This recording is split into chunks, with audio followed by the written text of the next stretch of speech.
Shame on you. This is not your property. This is not mine. This is the country's Bureau of Customs. This is the Filipino People's Bureau of Customs. Bago dumalo sa pagdinig sa Kamara kaninang umaga, galit na ibinulalas ni Customs Chief Nick Faeldon ang pagkadismaya niya sa mga gustong magmaneobra sa kanyang pamamalakad sa ahensya. Mistulang bineltahan nito ang mga politiko na nais umanong impluwensyahan ang Customs Board of Promotion sa pag-aangat sa posisyon at paglalagay ng mga tauhan sa kawanihan.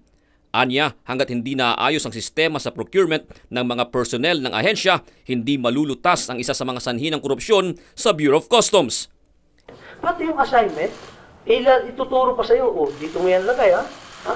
How will I allow that?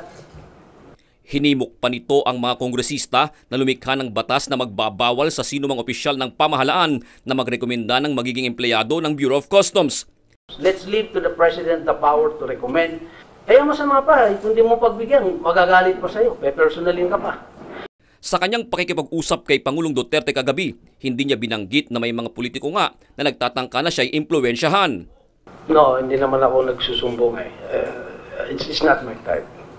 Hindi man pinangalanan ang mga nasabing politiko, may pakiusap naman ito sa kanila. I do not want to humiliate anybody. They're all workers in the government. But again, I'm appealing to you, stop it. As long as I'm here, I will continue to say no to you. Jun Suriao, UNTV News and Rescue, Manila.